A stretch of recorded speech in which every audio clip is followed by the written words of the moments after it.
Vayan estas líneas por los atalayeros de Anaga, especialmente por el personal de la Armada y sus familias, que durante 80 años otearon el horizonte en la soledad de las cumbres, en unos cuantos metros cuadrados de explanada al borde del acantilado, en el otro extremo de un camino que subía serpenteando la ladera, desde un pequeño embarcadero en la playa de Igueste, el mismo camino por el que subían a diario los habitantes del valle para que los vigías les enseñaran a leer y escribir.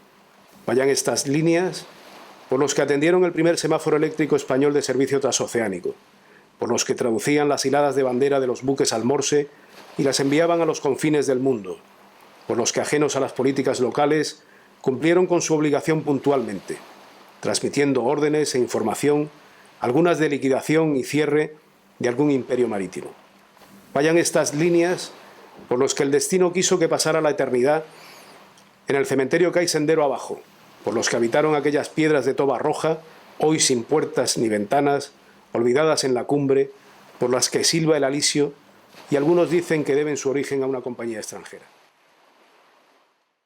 Bueno, la importancia del semáforo para la Armada, en realidad en el siglo XIX, que es cuando empezó a funcionar el semáforo de la Atalaya, la Armada no existía con ese nombre, en realidad era la Marina de Guerra. La Marina de Guerra, y en particular la forma administrativa que tenía, pues era el Ministerio de Marina, igual que existía el Ministerio de la Guerra para el Ejército de Tierra, el Ejército del Aire obviamente no existía.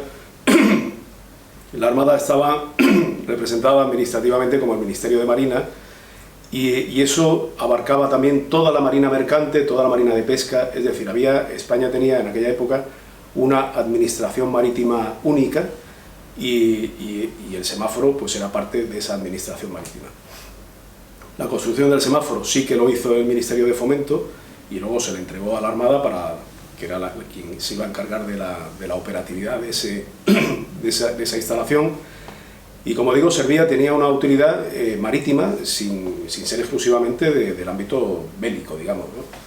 Entonces desde ahí se utilizaba, se había creado o se había llegado hasta Tenerife, y eso fue obra de los políticos tinerfeños de aquella época. Estaba también Imeldo Serís en aquella época.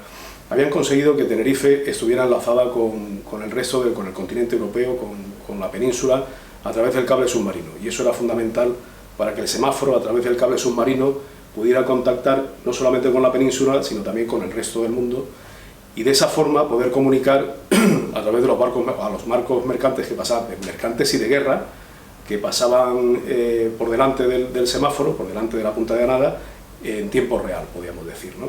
Entonces la comunicación se hacía a través del cable submarino y el telégrafo Morse, o sea el código Morse, pues con el resto de la península y del resto del mundo, y a través de los barcos que pasaban por delante de la punta de Anaga a través de banderas. Entonces eso significaba dos operadores: un operador de señales, de banderas, que era una persona de la Armada, un señalero de la Armada, y luego, hablo inicialmente, y luego un operador de Morse, que eso inicialmente era una persona del Ministerio de Fomento. Al principio hubo una serie de problemas entre unos y otros y tal, quién era el jefe, quién no era el jefe, en fin. Y entonces eso se resolvió pues creando la Armada el cuerpo de vigías de semáforos, que eran ya personas ya entrenadas en ambos, tanto en señales de bandera como en señales de Morse, y las banderas se utilizaban pues para los barcos mercantes el Código Internacional de Señales, que era un código que ya existía, es el mismo que hay ahora, y ya existía a mediados del siglo XIX, y con los barcos de guerra las señales visuales, estas banderas y figuras geométricas que se utilizaban, era un código militar que había inventado un teniente de navío, y era el que se utilizaba con los barcos de guerra principalmente, un código secreto, digamos, ¿no? Los vigías eran gente formada, o sea, era gente que eran pilotos de la marina mercante con experiencia, o bien contramaestres de la Armada con experiencia. ¿Y por qué? Bueno, pues que eran gentes que estaban aislados durante muchísimo tiempo en una zona alejada. A veces no tenían comunicación con el resto de la cadena orgánica marítima, y tenían en ocasiones que tomar decisiones ellos solos, y eran decisiones importantes. Estas comunicaciones marítimas no eran solo para barcos españoles, podía pasar un barco canadiense por delante del semáforo de Anaga y hacer una serie de comunicaciones con el semáforo, y el semaforista pues le podía pasar una información de su armador, de la carga, en fin, eran comunicaciones que no tenían exclusivamente que ver ni con España ni siquiera con las cuestiones de defensa, era una cuestión marítima. También proporcionaba información meteorológica, porque claro, de la punta de Anaga se ve toda la zona norte de la isla, el alisio, el estado de la mar, si sopla del norte o del este, no están influidos por las barranqueras, y allí tienes una visión limpia del viento y de la meteorología, que eso también ellos lo utilizaban para esa información, pues también se transmitía pues a Santa Cruz y a la cadena marítima, ¿no? Bueno, pues la situación actual del edificio, pues obviamente me parece lamentable, ¿no? Como todos los que queremos, los que amamos el patrimonio, por supuesto, marítimo de Santa Cruz, que es el nuestro, y los que nos gustan las cosas del mar, y siendo un edificio tan bello, pues sí, nos parece lamentable que esté ahí olvidado. Es un edificio que se conserva, bueno, en realidad se conservan las paredes, el techo lamentablemente se ha caído, pero sí conserva todavía, por lo menos yo la última vez que subí, conserva ese suelo magnífico de baldosa hidráulica, que es de los más bellos que he visto, y conserva toda la estructura, conserva los aljibes, conserva parte del palo. En fin, yo creo que todavía no es tarde, ¿no? Todavía el edificio se puede recuperar o se le puede dar algún tipo de uso, por supuesto siempre que recuerde un poco su utilidad y lo mucho que representa. Bueno, pues el edificio en el futuro me gustaría, por supuesto, que sea útil, ¿no? Siendo útil para cualquier tipo de actividad, por supuesto pública, para que todo el mundo lo pueda disfrutar. Si es posible que ese edificio, dentro de esa utilidad que tenga, sea la que sea, sea un referente también para lo que significa, para el uso que se le dio y lo que significa, pues sería estupendo, ¿no? Yo creo que no tiene por qué ser, se le puede dar un uso de tipo de senderismo y tal, pero también se puede poner algún referente allí que indique cuál fue su función y cuál es la importancia histórica, ¿no? que tiene ese semáforo. Y luego, por supuesto, dentro del entorno donde está, del entorno del Valle de Igueste, pues es un enclave extraordinario, es un referente dentro de todo, para todo el valle. No solamente el semáforo, porque debemos recordar que el semáforo no es solamente esa infraestructura la que era el semáforo. El semáforo llevaba consigo también todo el sendero de subida desde el muelle de acceso, que se conserva perfectamente en la playa de Igueste. Y se podía unir, como originalmente estaba, el mar con el semáforo, y de hecho incluir alguna visita turística desde el fondeadero, desde el mar, pues hasta el semáforo, sin invadir el pueblo, siendo respetuoso con todo el entorno. En fin, yo creo que tiene muchas posibilidades y me gustaría verlo, pues eso, recuperar su actividad y por supuesto siempre recordando lo que fue. Sobre la importancia histórica del semáforo, yo creo que es mucho más de lo que nos podemos imaginar, ¿no? Tenemos que entender y hay que hacer un breve repaso o una breve reseña histórica para entender la importancia del semáforo. Cuando se construyó el semáforo en 1896, o fue operativo en 1896, un siglo antes, España como nación marítima, era la primera potencia del mundo. Había ganado en aquella guerra, la guerra romántica que llaman algunos y tal, y teníamos los mejores barcos y la gente mejor preparada. Curiosamente, a finales del siglo XVIII, España tenía solamente 11 millones de habitantes, mientras que Inglaterra tenía 16 y Francia 27.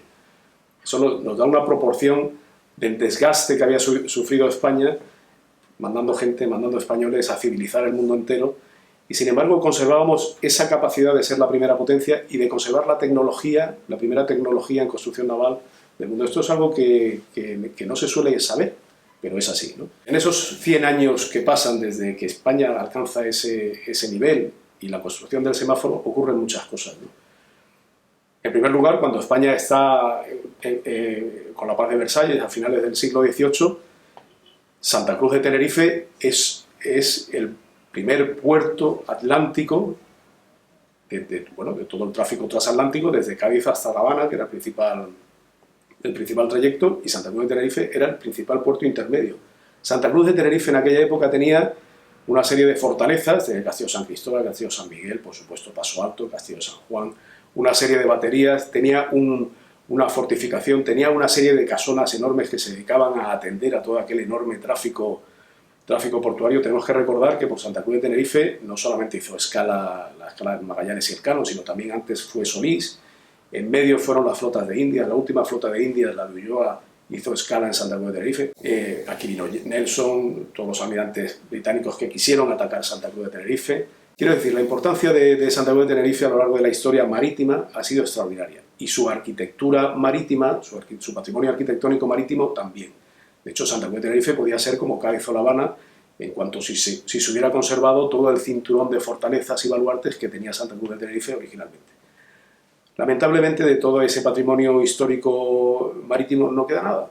Y el semáforo es uno de los pocos restos que quedan de aquel patrimonio marítimo. El semáforo, en el momento de su construcción, se construyó precisamente en Tenerife, porque Tenerife en aquel momento, Santa Cruz de Tenerife, era la capital marítima de Canarias. En aquella época, a finales del siglo XIX, Santa Cruz de Tenerife Canarias en general era una sola provincia, la provincia de Canarias, y su capital estaba en Santa Cruz, y la capital y la cabecera marítima también estaba en Santa Cruz de Tenerife. Quiero decir, el almirante, o el equivalente al almirante, digamos el jefe marítimo, tanto de la Marina Mercante como de la Administración Marítima Única, mercante de pesca y de guerra, estaba en Santa Cruz de Tenerife, en la Comandancia Naval, que dependía a su vez del Departamento Marítimo de Cádiz. Y el semáforo estaba aquí porque obviamente era uno de los instrumentos de comunicación de esa cabecera marítima. Por eso estaba en Santa Cruz de Tenerife, si no hubiera estado en Las Palmas. A principios del siglo XIX, la cabecera marítima se traslada a Las Palmas. Ahí hubo una jugada muy inteligente por parte de León y Castillo, que entendían que el desarrollo y el futuro de las islas estaba en el mar, obviamente en el negocio portuario, y consiguieron que llevarse la cabecera marítima a Las Palmas, construyendo un edificio monumental allí que se conserva actualmente, y es el edificio del Mando Naval de Canarias. Pero quiero decir que es otro vestigio del protagonismo y del patrimonio marítimo de Tenerife y, por supuesto, de Santa Cruz, ¿no? Que ese semáforo, ese edificio que vemos ahí, que está ruinoso, pues eso representa, era el órgano de comunicación, o la herramienta de comunicación de la cabecera marítima de Canarias, que estaba en Santa Cruz de Tenerife. Pues otro valor histórico, y es el único que queda, es de las pocas infraestructuras marítimas históricas que quedan en Santa Cruz. Por eso digo ese doble valor que tiene.